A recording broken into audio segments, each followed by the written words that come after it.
നമസ്കാരം. മധ്യ കേരളത്തിൽ മഴ കനക്കുകയാണ്. കോട്ടയം ജില്ലയിൽ നിന്നും ശുഭകരമല്ലാത്ത വാർത്തകളാണ് വരുന്നത്. ഇന്നലെ മുതൽ അർദ്ധരാത്രി മുതൽ കോട്ടയം ജില്ലയിൽ മഴ കനക്കുകയാണ്. കനത്ത മഴയും വെള്ളപ്പൊക്കവും നാശനഷ്ടം വിതയ്ക്കുകയാണ്.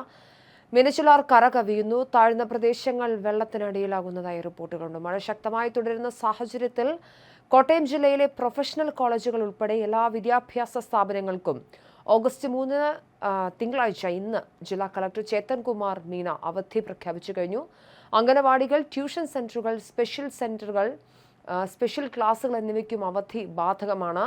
മുൻകൂട്ടി നിശ്ചയിച്ച പരീക്ഷകൾക്ക് മാറ്റമുണ്ടാകില്ല. എന്തായാലും പുലർച്ചെ 4 മണിയോടെ ഫോണുകളിലേക്ക് ശക്തമായ മഴ മുന്നറിയിപ്പോടുകൂടി അലർട്ട് വന്നിരുന്നു. നിരവധി ആളുകളുടെ മൊബൈൽ ഫോണുകൾ രാവിലെ പുലർച്ചയോടുകൂടി അലാം അടിക്കുന്നത് പോലെയായിരുന്നു അലർട്ട് വന്നിരുന്നത്. കനത്ത മഴയെക്കുറിച്ചുള്ള നിർദ്ദേശങ്ങളും മുന്നറിയിപ്പുകളുമാണ് ഉണ്ടായിരുന്നത്. ആളുകൾ ജാഗ്രത പാലിക്കണമെന്നും താഴ്ന്ന പ്രദേശങ്ങളിൽ നിന്നും മാറേണ്ടതുണ്ട് എന്നും ഇനിയുള്ള മണിക്കൂറുകളിൽ കനത്ത മഴയും കാറ്റും ഉണ്ടാകുമെന്നതായിരുന്നു അലേർട്ടിൽ ഉണ്ടായിരുന്നത്. എന്തായാലും കനത്ത മഴയും വെള്ളപ്പൊക്കവും നാശനഷ്ടം വിതച്ച കോട്ടയം ജില്ലയിലെ വിവിധ കേന്ദ്രങ്ങളിൽ ദുരിതാശ്വാസ പ്രവർത്തനങ്ങൾ സജീവമായി പുരോഗമിക്കുകയായിരുന്നു. അതിനിടെയാണ് വീണ്ടും അതിശക്തമായ മഴ തുടരുന്നത്. ഏതായാലും കോട്ടയം ജില്ലയിലെ താഴ്ന്ന പ്രദേശങ്ങൾ വെള്ളം കയറുന്ന അവസ്ഥയിലാണുള്ളത്. മലയോര മേഖലകളിൽ മണ്ണിടിച്ചിലടക്കമുള്ള കാര്യങ്ങൾ റിപ്പോർട്ട് ചെയ്യപ്പെടുന്നുണ്ട്. എന്നാലും സംസ്ഥാനത്ത് ഇന്നും അതിശക്തമായ മഴ തുടരും. എല്ലാ ജില്ലകളിലും ഇന്ന് ഓറഞ്ച് അലർട്ടാണ്. തിരുവനന്തപുരം, കൊല്ലം ഒഴികെയുള്ള ജില്ലകളിൽ ശക്തമായ മഴ മുന്നറിയിപ്പുണ്ട്. മഴയ്ക്കൊപ്പം ശക്തമായ കാറ്റ് പ്രവചിക്കപ്പെടുന്നു. നദീതീരങ്ങളിൽ താമസിക്കുന്നവരും ഉരുൾപൊട്ടൽ, മണ്ണിടിച്ചിൽ സാധ്യതാ മേഖലകളിൽ താമസിക്കുന്നവരും ജാഗ്രത പുലർത്തണം എന്ന് അധികൃതർ അറിയിച്ചു.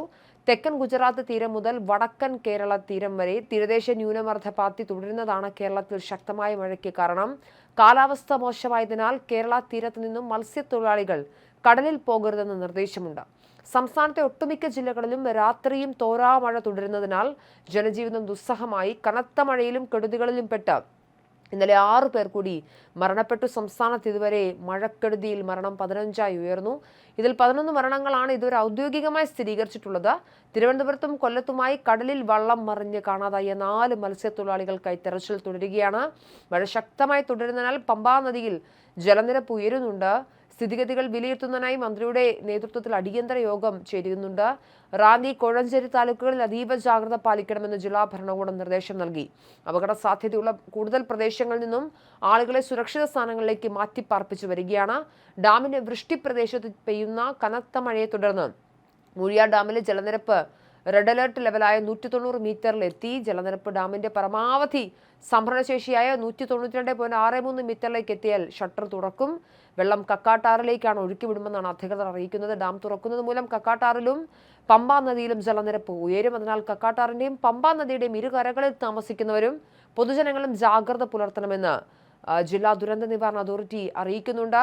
ഏത് സാഹചര്യത്തിലും നദിയിലിറങ്ങുന്നത് പൂർണ്ണമായും ഒഴിവാക്കണമെന്നും കളക്ടറുടെ നിർദ്ദേശമുണ്ട്. കനത്ത മഴയും ദുരന്ത സാധ്യതയും കണക്കിലെടുത്ത് പത്തനംതിട്ട, കോട്ടയം, ഇടുക്കി, തൃശൂർ, പാലക്കാട്, മലപ്പുറം, കോഴിക്കോട്, വയനാട്, കണ്ണൂർ, കാസർഗോഡ്, എറണാകുളം എന്നീ 11 ജില്ലകളിലെ വിദ്യാഭ്യാസ സ്ഥാപനങ്ങൾക്ക് ഇന്ന് അവധിയാണ്.